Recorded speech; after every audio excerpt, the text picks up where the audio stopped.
की अशा प्रकारे कोणी कोणाची आई बहीण काढेल, पण छत्रपती शिवाजी महाराजांचं नाव सांगतो, त्यांचं नाव घ्यायचं आणि लोकांच्या आया बहिणी काढायच्या. आमच्या आई बहिणीला हाणता त्या टायमाला तुम्ही हसाचा दातडं काढिता गृहमंत्री असून. आज किती वाईट वाटायला लागलं आता स्वतःवर आल्यावर. नुसते आहे म्हणलो तर किती लागलं.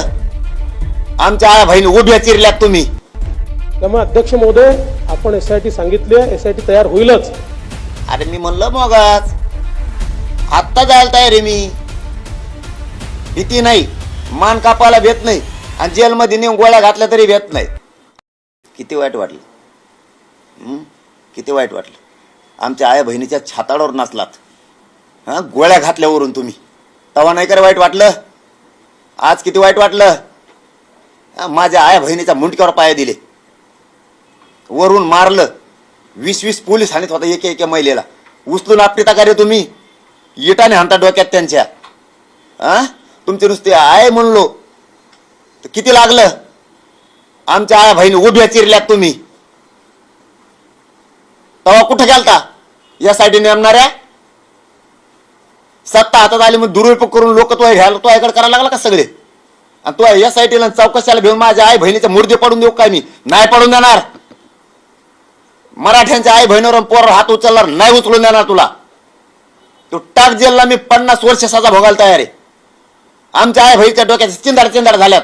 चारही बाजूला त्यांना टाकेत. का बोलतो. पाय मोडलेत, पाय आपताय घोळ्यात, पाय त्या पोरांच्या बी माता माऊलीच्या बी. तुझ्या आईला लागल्यावर बोलशील का. आणि म्हणतो माझ्या पोलिसाला मारलं. त्यावेळेस म्हणतो माझ्या पोलिसाला मारलं. माय बाप मराठ्यांना तुम्हाला सांगतो, आई बहिणी तुमची असो किंवा तिथल्या मराठ्यांची असो, अंतरवालीतल्या, ती सगळ्यांची रक्षण करा.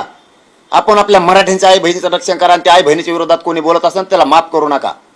हो, हे टोळी जमवायला याच्या हातात सत्ता आहे म्हणून विधान भवनात माझ्या विरुद्ध यासाठी नेमाला लगेच मंजुरी बी, मला जेलला टाकायसाठी लगेच चौकशी सुरू. याच्या हातात हे म्हणून मला जेलला टाकायसाठी, कारण मी मराठ्यांकडून बोलतो. सावध व्हा.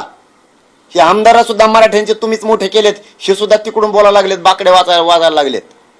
अरे एवढे स्वार्थी बनताल. स्वतःच्या आई बहिणीचे तुकडे केलेत, मुंडके मोडलेत.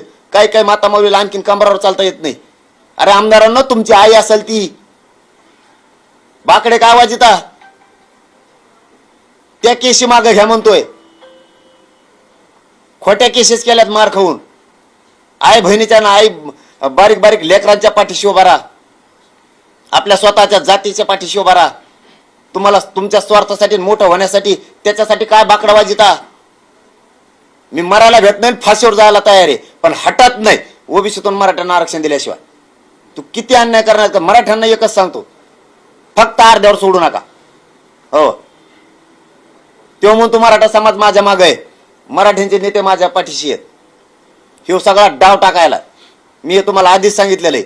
आणि हे डाव जो म्हणतो ना देवेंद्र फडणवीस, की जो आरोपी साक्षीदार झालाय, ह्या पोरानं मुंबईला जाताना रॅलीत जातानाच व्हिडिओ टाकलेला.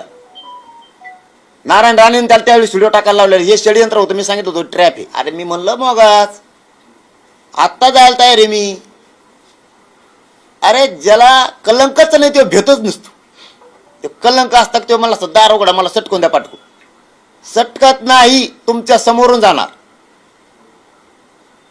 भीती नाही, मान कापायला भेट नाही आणि जेलमध्ये नेऊन गोळ्या घातल्या तरी भेट नाही. अरे किती पवित्र माझं मरण येणार आहे. मला म्हणायचंय मराठा समाजासाठी हसत मरणारे. किती पवित्र मरण यायला लागलं मनोज जरांगेला जातीसाठी लढून. आणि देवेंद्र फडणवीस मुळे मला मरण